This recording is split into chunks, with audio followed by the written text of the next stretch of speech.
I want you to look at a calendar, not the one on your wall, but the one inside your head. For millions of people, the month isn't 30 days long, it's 2 weeks long. Or maybe, if you're lucky, it's 1 week long. The world exists in the space between Friday and Friday. Imagine it's 11:30 p.m. on a Thursday night. You're lying in bed, the glow of your phone hitting your face, and you are doing the midnight vigil. You're logged into your banking app, and you're hitting refresh over and over. You're waiting for that direct deposit to hit, like a hiker in the desert waiting for a rainstorm. Your balance right now is $4.12. You have a half tank of gas, a quarter box of cereal, and a final notice sitting on the kitchen table that feels like a ticking bomb. Then, at 12:01 a.m., it happens. Blink. The number changes. $1,400. For about 5 seconds, you feel like a king. You feel like you can finally breathe. Your heart rate slows down. You think, this is the month. This is the time I'm going to save. I'm going to be disciplined. But then, the Friday morning ghost arrives. Before you've even had your coffee, you've paid the rent. Whoosh. $850 gone. You pay the car insurance. $120 gone. You put $60 in the tank. You buy that bag of groceries we talked about. By Friday at 6 p.m., that $1,400 has withered away to $200. And you still have 13 days until the next rainstorm. You haven't even bought anything fun. You haven't gone to the movies. You haven't bought a new shirt. You just paid the entry fee to exist for another 2 weeks. My name is Sean, and today we're pulling back the curtain on why that $200 never seems to grow. We're talking about why budgeting feels like trying to put out a forest fire with a water pistol. We aren't talking about your spending habits. We're talking about the velocity of capital and why the system is designed to make sure your money leaves your hands faster than it entered them. If you've ever felt like your bank account has a leak you can't find, hit that subscribe button, because today we're going to find the leak, and we're going to realize it's not a mistake, it's a feature. To understand why the paycheck cycle never ends, you have to understand a concept that the wealthy use to get richer, but the poor are forced to use to stay poor: the efficiency of scale. Let's talk about something as mundane as toilet paper or laundry detergent. The person with a $5,000 buffer in their account goes to a wholesale club. They see a giant 48-roll pack of toilet paper for $24. They do the math, that's 50 cents a roll. They buy it once, and they don't have to think about it for 3 months. But you don't have $24 to invest in paper today. You have $7. So you go to the corner bodega or the local pharmacy and you buy the 4-roll pack for $6. That's $1.50 a roll. You feel frugal because you only spent $6 instead of $24, but in reality, you just paid a 300% markup for the exact same commodity. Over those same 3 months, you will return to that store 12 times, spending a total of $72 on the same amount of paper that cost the other person $24. This is the micro leak. It is a mathematical certainty that the less money you have, the more everything costs. And it's not just groceries. Let's talk about the interest inverse. When you have a healthy amount of money, you're a prime customer. If you need a car, the dealership offers you a 3% interest rate. You're low risk. You pay for the car, and your money stays mostly in your pocket. But when you're living paycheck to paycheck, your credit score is likely bruised from that one utility bill that hit during a dry week. Now you're subprime. The only car you can get comes with an 18% interest rate. Let's look at the math on a $15,000 used car. Over 5 years, the prime buyer pays about $1,100 in interest. You're paying over $7,500. You are doing the exact same amount of work, driving the exact same distance to the exact same job, but you are being charged 6 times more for the privilege of transportation. This is what I call the low balance multiplier. It is an invisible tax applied to every transaction you make. You aren't bad at math. You are being outmathed by a system that rewards the presence of money and punishes the absence of it. The financial gurus tell you to cut out the $5 latte, but they never talk about the $6,000 interest gap or the 300% markup on basic necessities. They want you to focus on the pennies so you don't notice the dollars being vacuumed out of your back pocket. Because if you noticed that, you wouldn't be disciplined, you'd be angry. Now, we have to look at the people who aren't just watching you struggle, but are actively betting on it. In physics, there's a term called friction. It's the force that resists motion. In our economy, there is a multi-billion-dollar industry built entirely on financial friction. They don't make money when you're stable, they make money when you're sliding. Let's talk about late fees. If you're a millionaire and you forget to pay a $100 credit card bill, you call the bank, they see your $50,000 balance, and they waive the fee as a courtesy. But when you're paycheck to paycheck, that $35 late fee isn't just a slap on the wrist, it's a week's worth of gas. It's the difference between eating chicken or eating ramen. And here's the sinister part, the timing. Have you ever noticed how banks process transactions? Many banks use high to low posting. If you have $100 in your account and you make 4 small purchases of $10, then one big rent check hits at the end of the day, the bank doesn't process the small ones first. They process the $110 check first. That one check triggers an overdraft. Then, because the account is already in the negative, every single $10 purchase you made earlier in the day also triggers an overdraft fee. You just paid $175 in fees for being $10 short. Think about the sheer insanity of that math.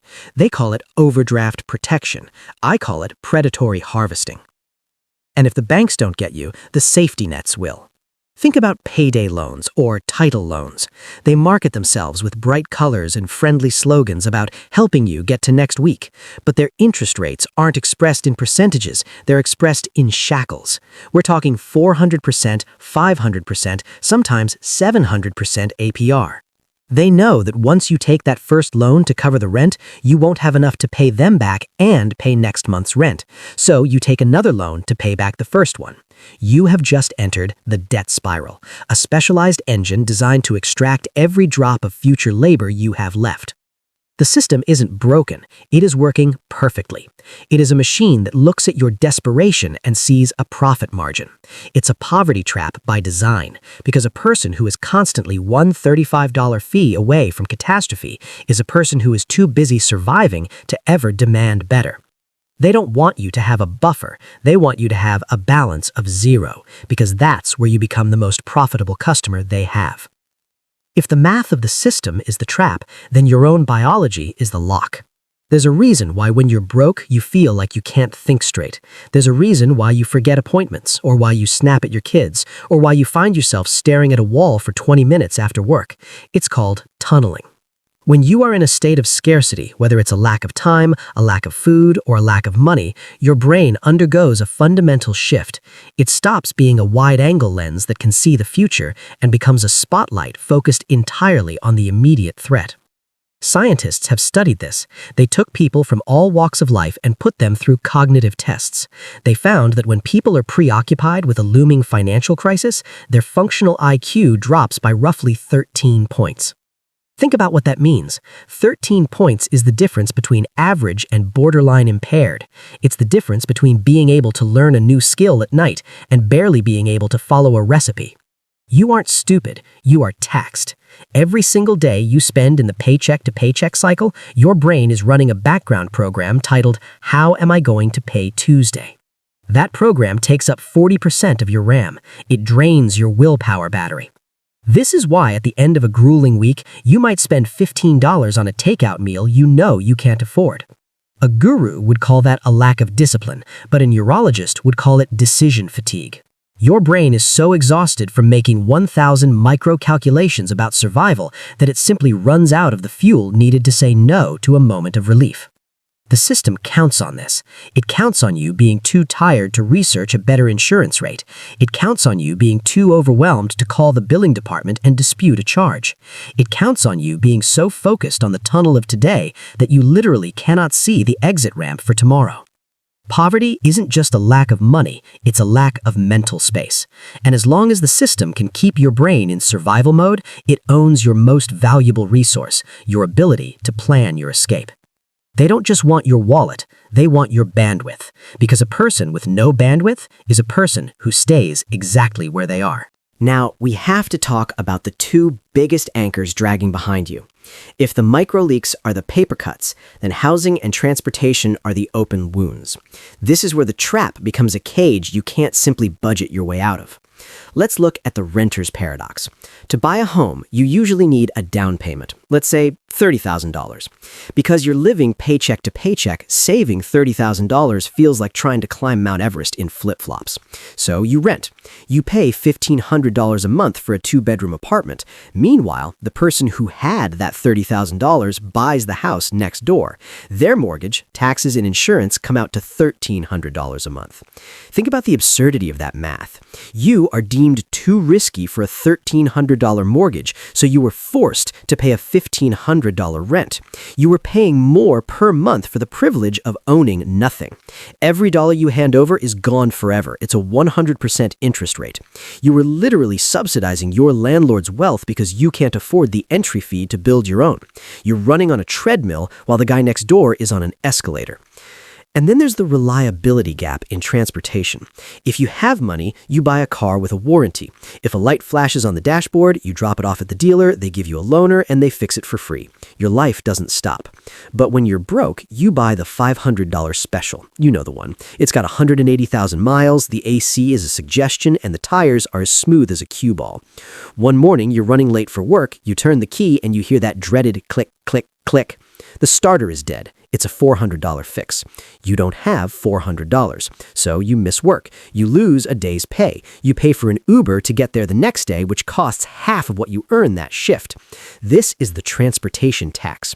You aren't just paying for a car, you are paying for the risk of it breaking down. A wealthy person pays for the car once. You pay for the car every single time it fails you, in repair costs, in lost hours, and in the sheer soul-crushing stress of wondering if you'll have a job on Monday. Your lack of a cushion turns a minor mechanical issue into a career-threatening catastrophe. You are trapped in a geographic radius dictated by a failing machine. You can't take the better job across town because your car is a gamble. You are literally stuck in place because you can't afford the quality premium of a reliable life. It's not a lack of ambition that keeps you in that neighborhood or that job. It's the physics of the cage. So, where does the cycle break? If the system is rigged, the math is punishing, and your brain is tired, how do you actually stop the bleeding? It starts with a radical shift in how you see every single dollar. You have to stop seeing money as a way to buy things and start seeing it as a way to buy resistance. The financial gurus will tell you to invest in the stock market to get a 7% return. That's great advice for people who aren't being hunted. But if you have a credit card with a 24% interest rate, or if you're paying a 300% markup on groceries because you can't buy in bulk, then your investment isn't on Wall Street, it's in your own pantry. It's in your own mailbox. The first step out of the trap isn't wealth, it's liquidity. That first $1,000 you scrape together, the one I told you is the most expensive money you'll ever earn, that is your anti-friction fund. That $1,000 is the difference between a $35 overdraft fee and a $0 non-event. It's the difference between a $400 car repair being a crisis and it being a nuisance. You have to get aggressive, almost obsessive about eliminating the poverty premiums. Attack the unit price. If you can find an extra $20, don't put it toward a treat. Put it toward the bulk pack of whatever you use most. Buy back your future margins. The zero fee war. If your bank charges you for having a low balance, leave. Find a credit union or a digital bank with no minimums. Stop paying a multi-billion-dollar corporation for the privilege of holding your last $50. Defend your bandwidth. Understand that when you are stressed, you are cognitively taxed. Don't make big financial decisions at 9 p.m. after a 10-hour shift. Wait for the morning. Protect your RAM like it's your most valuable asset, because it is. The goal isn't to become a millionaire overnight. The goal is to become unprofitable. Predatory systems hate people with a $1,000 cushion. They hate people who buy quality boots that last 5 years. They hate people who don't trigger overdraft fees. When you stop paying the low balance multipliers, the math of your life starts to shift. Suddenly, that $200 you have left on Friday stays $200. Then it becomes $250, then $300. You are building a ladder one rung at a time out of a hole that was designed to be bottomless. It is slow, it is frustrating, and it is a fight every single day. But once you understand the invisible mechanics of why you've been stuck, you can stop blaming your character and start attacking the math. You aren't a failure for living paycheck to paycheck. You've been navigating a minefield minefield that was laid before you were even born. But now you see the mines, and once you see them, they lose their power. Keep your head up, keep your buffer growing, and eventually you won't just be surviving until next Friday, you'll be owning it. Thanks for watching. I'll see you in the next one.